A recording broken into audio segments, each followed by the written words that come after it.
It's recording too. Okay. Hi everyone, thank you so much for joining us for the Stressbusters presentation. Today we are going to talk about how to handle stress and become mentally fit. My name is Amira Polk. My name is Dana Cochran.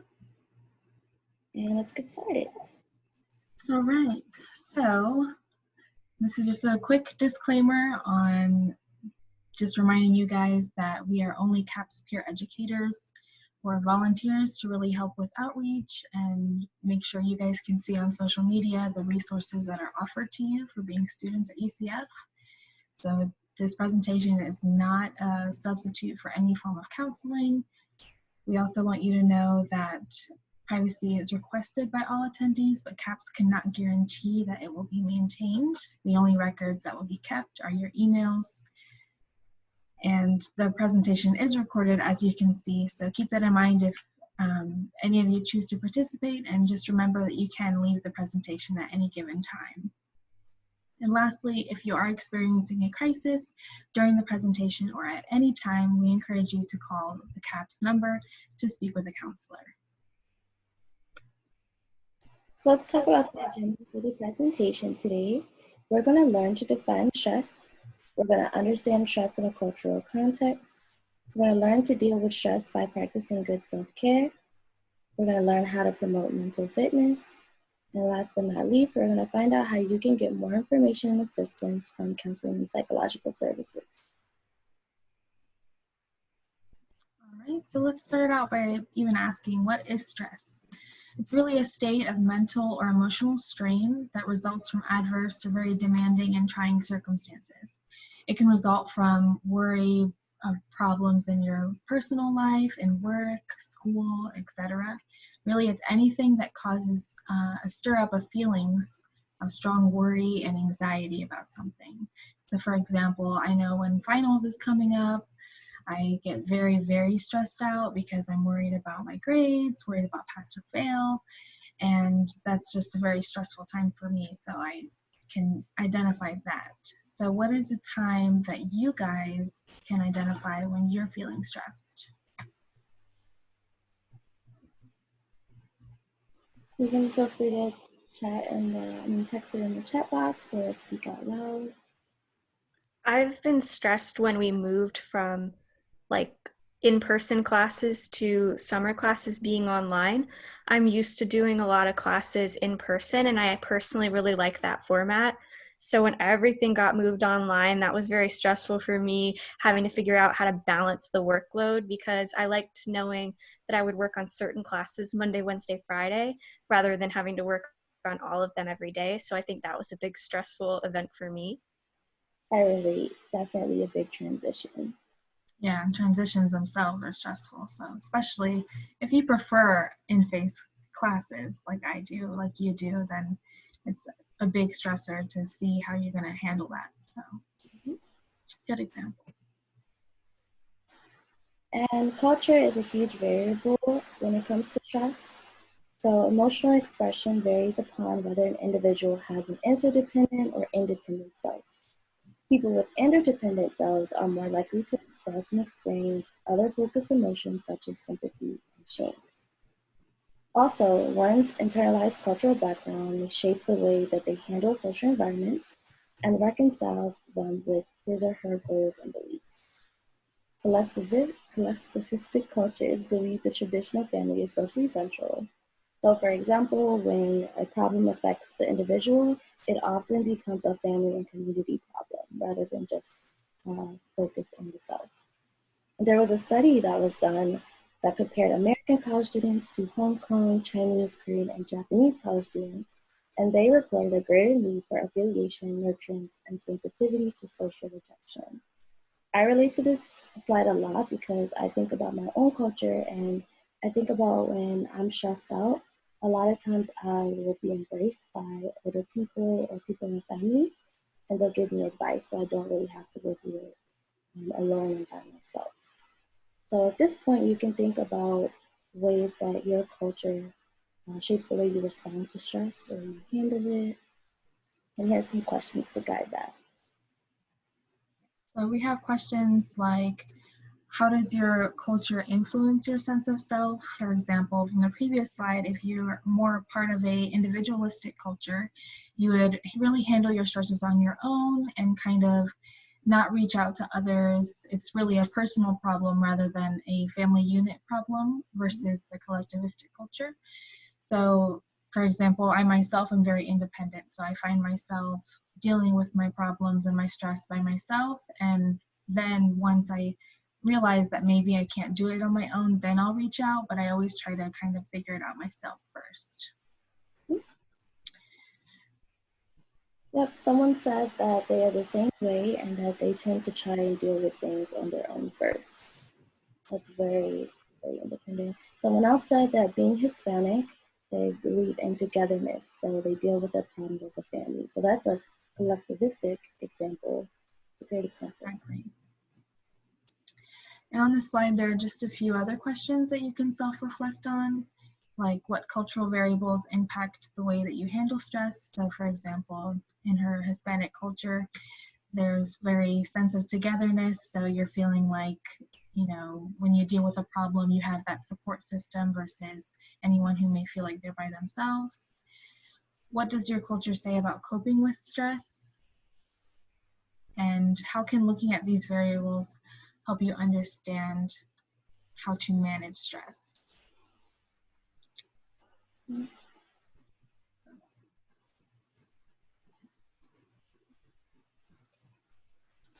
So now we're going to talk about it.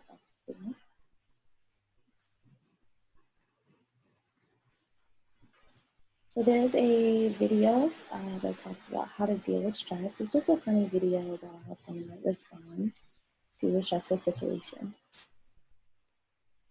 I got no leg room back here. Move your seat forward. It's as far as it goes. There's a mechanism. You just pull it and throw your body weight. I pulled it. It doesn't go.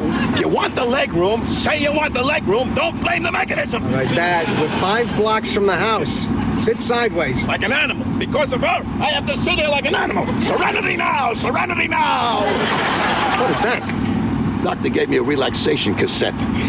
When my blood pressure gets too high, the man on the tape tells me to say, Serenity now! Are you supposed to yell it? The man on the tape wasn't specific. What happened to the screen door? It blew off again? I told you to fix that thing. Serenity now! Yeah, that's just a funny little video and how some people may deal with stress. All right, so now we're going to just talk about some steps and how you can really get to that state of well-being and dealing with that stress, any stressful situation in your life. So the first step we have is to really be kind to yourself. Recognize that we all have bad days. Not every day is going to go exactly how you want it to, and you really just want to give yourself that permission to go easy on yourself. You want to encourage rather than criticize yourself. And lastly, you want to treat yourself the way that you would treat a friend who needed care. So if a friend came to you and they were stressed out, you would help them find solutions. You would make sure they feel supported during their stressful situation. But sometimes when it's ourselves, we don't give ourselves that permission to really lean on others for help or deal with that stress. So just have to recognize that being kind to yourself is something that you're allowed to do. So we have a quick little video of some positive affirmations. It's a little girl who I aspire to be on a daily basis. So here we go. Look, I can be a shark. Now my whole house is great. I can do anything good.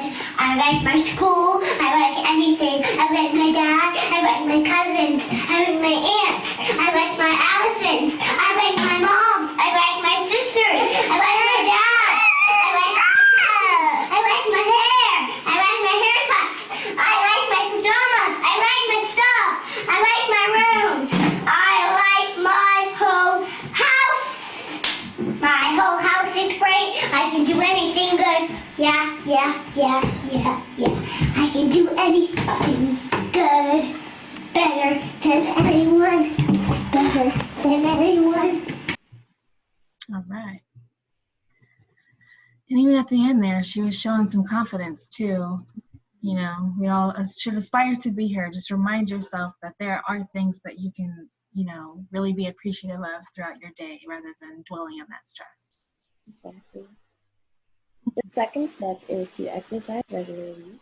Exercising regularly can lift your mood. It gives you more energy. It allows you to get outside and away from it all. And we encourage you to find an activity you enjoy and do it. I know when I exercise, I definitely release endorphins and I just feel so much better afterwards.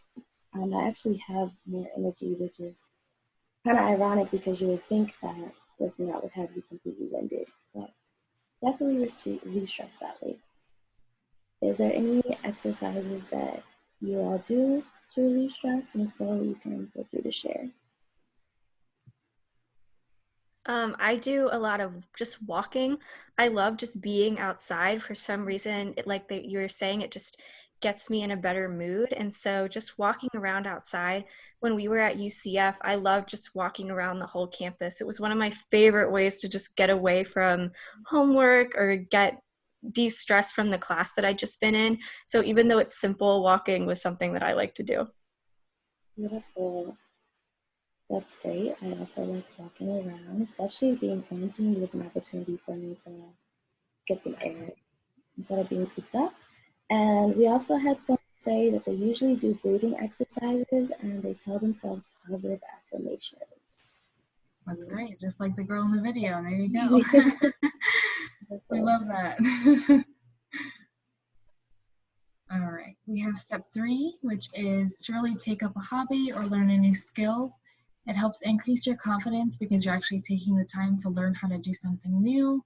It helps you meet others. So for example, I've been reading a lot and there's this app you can download to really make friends and kind of read each other's book recommendations and reviews. So it gives you that foot in the door to really meet those other people. And also it can help you prepare to find a job. I mean, there's people who create art who can commission it and, you know, gain some income from that.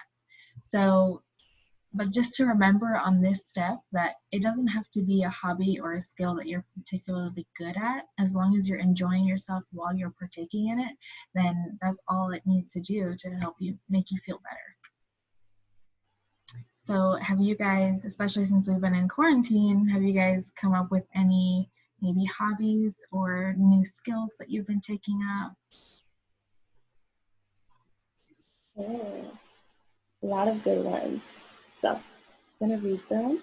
One says, I am writing all the time. I love writing books and I have really enjoyed doing that. I think that has helped my vocab and spelling skills as well as my grammatical skills.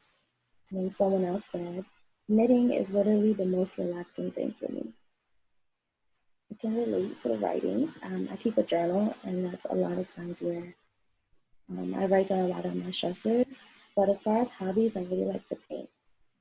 And I want to put that you don't have to be good at a hobby or a skill in order to do it. You know, it's whatever makes you feel better and increase your confidence. As long as you enjoy it. And step 4 goes along with step 3. When you're doing your hobby or learning a new skill, it's best to have fun and be creative with it. You know, you feel better about yourself and you enjoy the process.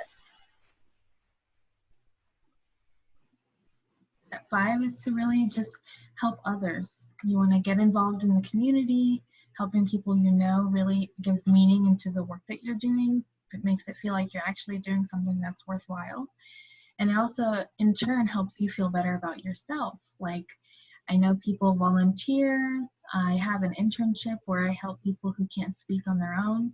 And just, if I have the most stressful day, as long as I know that I helped someone and made that positive impact, it kind of makes me just feel better. Like, oh, at least I did something today. So you can kind of reflect on that and see that it helps you kind of, you know, be grounded and just calm down a little bit. So what are some ways that you guys might get involved in your community or possibly help others? Even the smallest of gestures sometimes can also help.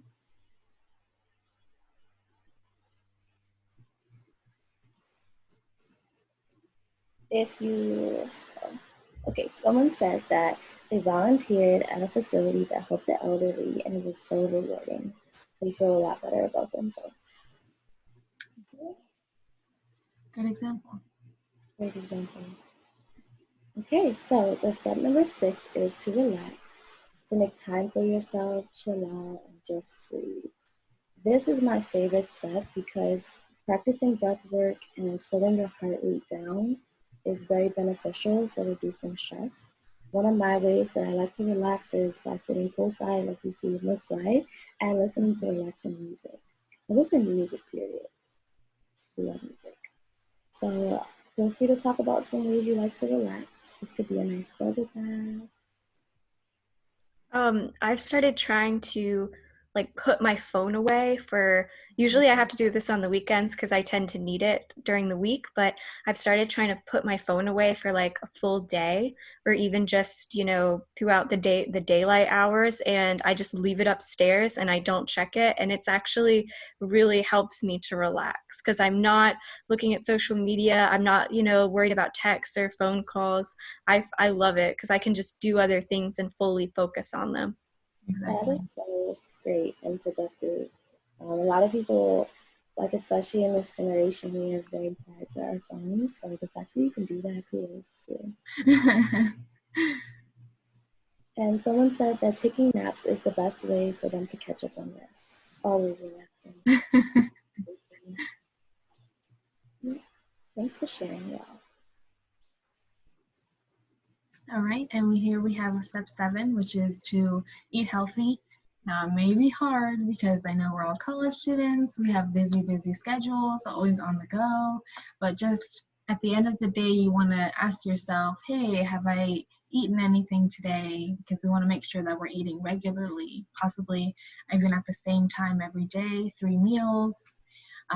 You want to make sure that you're eating breakfast. I know sometimes I skip it and just have my cup of coffee or possibly 2. You want to make sure you're adding in those fruits and veggies, which really help you, feel like you eat good food, you feel good. So, and then lastly, you want to make sure you're drinking that water. So like I said, at the end of the day, you want to ask yourself if you're feeling maybe easily irritated or anything like that at the smallest little things. Just ask yourself, have I eaten today? Like I said, we're all busy and on the go. So maybe you haven't eaten. You just got so caught up and you realize that you're actually hungry and it's starting to, catch up to you. And I know one thing I've been doing is trying to like maybe add in a banana in the morning with like a piece of toast or maybe a smoothie. So that's small changes. I was just about to say, like, I am not a breakfast person. I don't eat breakfast, but I do drink smoothies, and that kind of supplements it by getting my fruits and the veggies and then maybe some protein powder in it. So as long as you're getting the nutrients somewhere. Someone agreed that they love smoothies. Thank you. I'm not a breakfast person, but I like smoothies too. Yeah, smoothies are a hit. Mm-hmm. Okay. And step number 8 is to balance sleep. This is also really challenging because, like Dana said, you have busy schedules. You might have to study really late at night when you wake up early in the morning for class. But having that discipline and getting yourself into a routine is really important. I'm interested to see what everyone's sleep schedule is. So, like the time that you go to bed, you can just drop it in the chat.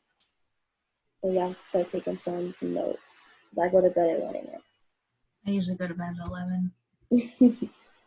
Yeah. Someone said yikes. But I do wake up at about 10 or 11, thankfully, so I'm not missing too much sleep. 2 a.m. Probably about midnight. Okay. And much later on the weekends. Not bad. And I think, as we get older, our sleep schedules will change, and it really just is dependent on your schedule and your life, what you have going on. Exactly. All right, step 9 we have here is to really connect with others. I feel like now more than ever, being in quarantine for the past 4, almost 5 months already, we really want to make sure that we're staying in touch with those people that are close to us or that we may be friends with, and really making that effort to make frequent contact. not only are you letting people know that you're there to support them, but you might even find out that they're going through a stressful situation too. Maybe they can relate. You know, you have a stressful test and you want to reach out to your peers that are in the same class, and you kind of figure out that you're not the only one who's feeling that way. So really making that contact with someone else can help you to kind of cope with that stress, because you see that you're not the only one. So I know there's been some really creative ways for people to make contact with each other, have birthday parties and stuff during quarantine. So I just want to know if any of you have taken part in that. Like, there's been birthday parties and really cool, like, huge video calls, especially on Zoom. I went to a Zoom birthday call. It was great. It was very interesting. There was decorations and everything. I was like, go. Do what you gotta do. I haven't done anything on Zoom except for like a small get together with a few friends from high school. And that was cool because I probably wouldn't have talked to them if I'd still been in college at that point. But since I'd come home and it was like during quarantine, we decided to meet on Zoom. But other than Zoom, I've actually been having little kind of game nights with my grandparents to keep them kind of in contact, because they obviously can't go as many places as maybe even my sister and I feel comfortable going. So we go over to their house and play board games with them, and we do kind of an appetizer night, and it's actually really fun, and it's been fun for my grandparents and really fun for my sister and I. So that's a way that we've kind of stayed connected. That's nice. Sounds fun too.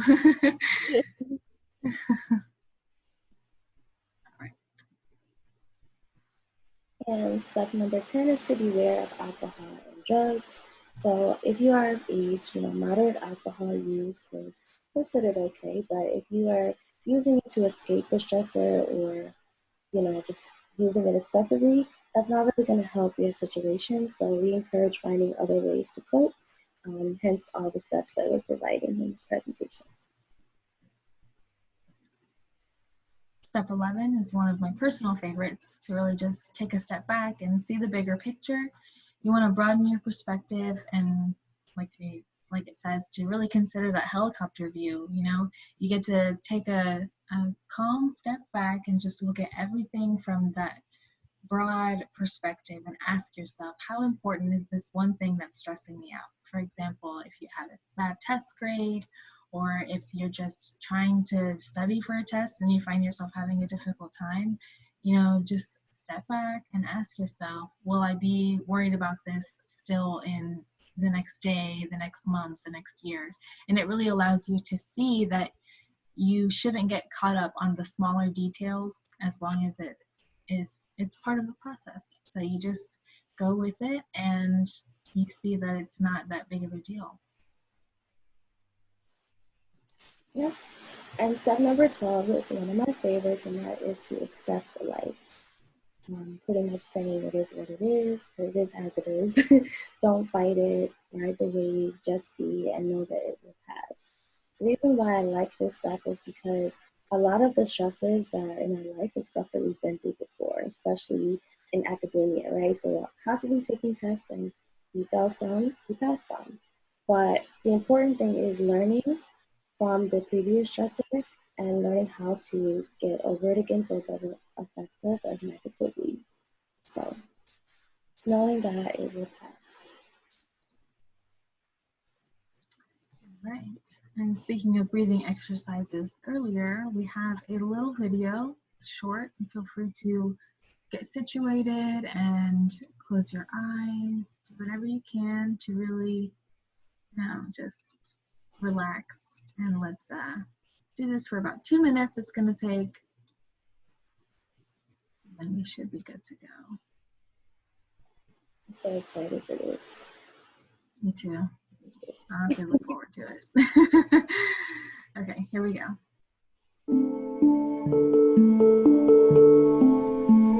Welcome. This exercise will guide you through 5 minutes of meditative breathing.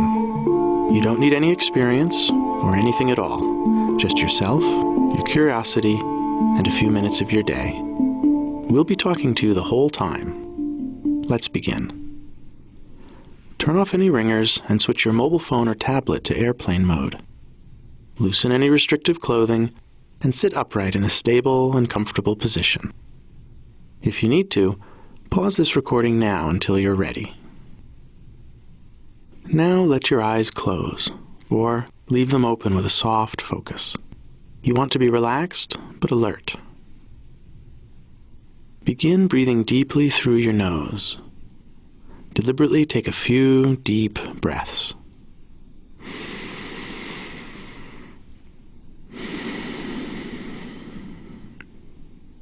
Fill your belly on the in-breath.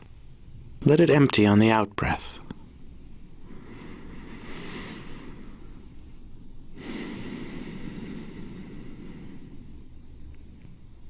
Let your breath be slow and deep. Let the out-breath be at least as long as the in-breath.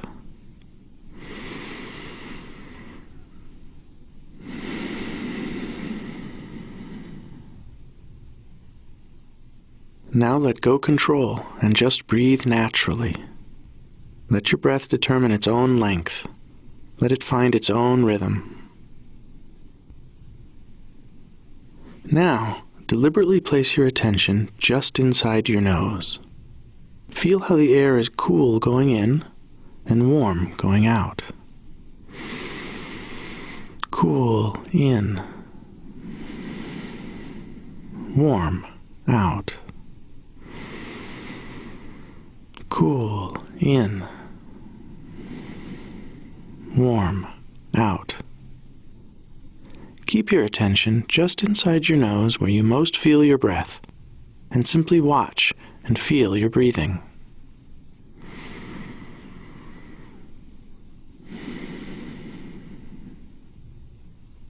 Be unbiased. Be curious. Notice anything at all about your breathing.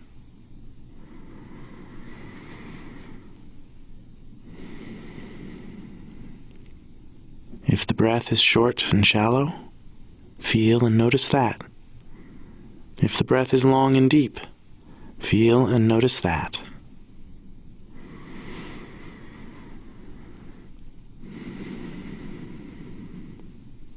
All right. Hate to cut it short always, but you can always feel free to do this. There are many other guided breathing exercises on YouTube. You can even find this one and just do it on your own time. It's very relaxing. My eyes even feel heavy right now. Mhm. All right. And here we have the top 10 tips. So those were steps to well-being, and then these are just tips to become mentally fit. So the first one we have is to really embrace change. You want to welcome in those new challenges, because if you're trying to fight what's happening, you'll really have that friction and find yourself having a hard time dealing with the situation. So you really want to have those challenges just come in with open arms and really face it head on. The second is to really invest in the present moment. You don't want to dwell.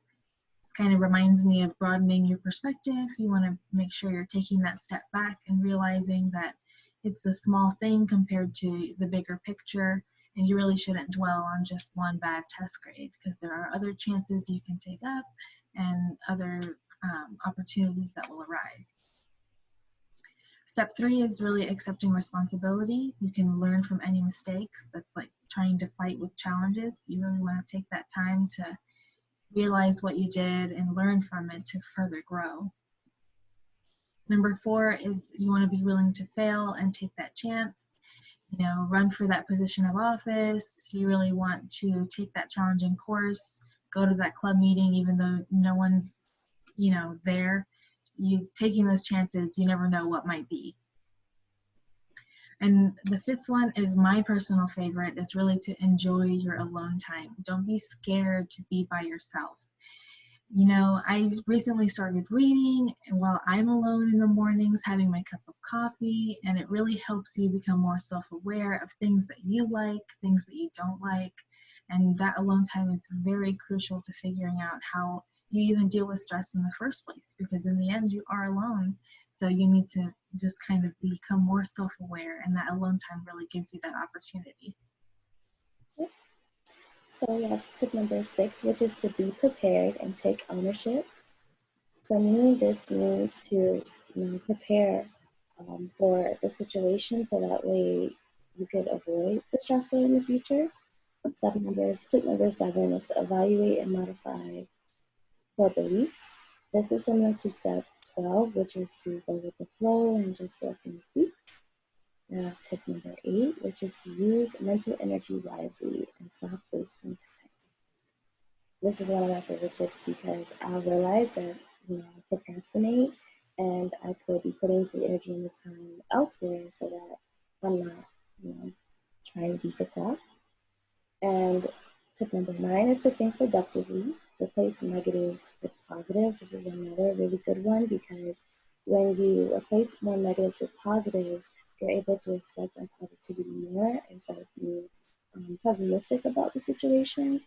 And then we have tip number 10, which is to reflect on progress, celebrate strengths and successes. So this goes along with celebrating the little things. If you know that you went to tutoring to prepare for the exam, but didn't do on the exam, well, at least you know a little bit more about the material than you did before. So that's an example of how it is to celebrate the little things, the little successes. So what are your guys, just curious, what are any points that you guys find you want yourself to do more of or that you've been doing more of recently? I think, let's see, number 8, using mental energy wisely and stop wasting time. When I wake up in the morning, I tend to spend a long time looking at my phone. So that's part of the reason I've been leaving it upstairs a lot, because I spend so much time looking at my phone. It'll be 30 minutes go by or an hour go by, and I definitely could have been using that to do something that I actually enjoy, because I don't really enjoy flipping through my phone mindlessly. But it would be better to stop wasting that time and maybe be more productive so that I wouldn't get done so late in the day. I could actually get done a little bit earlier. So I think that one I could definitely use. I relate to that too. I spend maybe an hour and a half just laying in bed when I first wake up, and I'm like, man, I could have already been done with a whole assignment by now, but I just have been laying in bed. So that's a really good one. All right. So here we have just there's always CAPS workshops and outreaches that are being offered to you. Right now they're being offered virtually.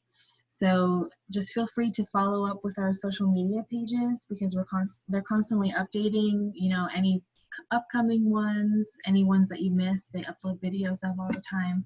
So if you feel free, we have our Facebook at just UCF Counseling and Psychological Services. And then both our Instagram and Twitter are UCF CAPS. And now we're going to talk about Bodhi. Bodhi is the CAPS Animal Assisted Therapy dog. And you can learn more about Bodhi on the CAPS website and be friends with Bodhi on social media on the Instagram, Bodhi_UCF CAPS. Right. And we have some CAPS services. They're always offered usually in person, but they're currently being offered remotely. They're normally in the building near the health center. And you can, if you do have any more questions after this presentation about CAPS, you can always feel free to visit the website or even call. And there's just a reminder here at the bottom that we have our after hours CAPS hotline. You can also contact victim services, the police, or any local hospitals if you find yourself in trouble. Yep. This is just a reminder that the crisis hotline is the CAPS number for after hours, and that's 407-823-2811.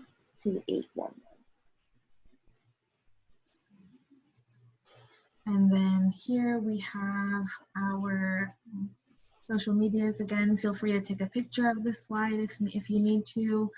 Our Facebook, Twitter, Instagram, and on this one we have our YouTube as well, which they've been really active with, especially through quarantine. There's been videos on mindfulness techniques like the guided breathing exercise we did. There's some stress management and also self-compassion videos that they've been uploading as well. So feel free to check that out too. And we've reached the end of the presentation. We just want to again thank you for attending and giving all the feedback you've been giving during the presentation. We ask that you complete the evaluation by scanning your phone. You take your camera roll and just press it and a link should come up. But yeah, we're going to be around for a few moments if you have any questions about the evaluation and or the presentation. So once again, my name is Amira. And my name is Dana. Thank you all for coming.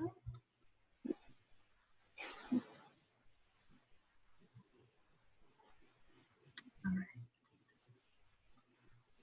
I'm gonna stop recording You now. guys felt like you've used these tips to help you guys deal with stress? Yes, especially practicing or just reviewing the presentation, I was able to say, okay, I already do that, or okay, maybe I should implement this. So this has been very therapeutic for me as well. That's awesome. I was just curious. Mm-hmm. All right. Like I said, thank you all for coming. I'm just gonna stop the recording now. Feel free to visit the website or even on social media. You can ask any questions if you have any more. Thank you guys. Have a good day.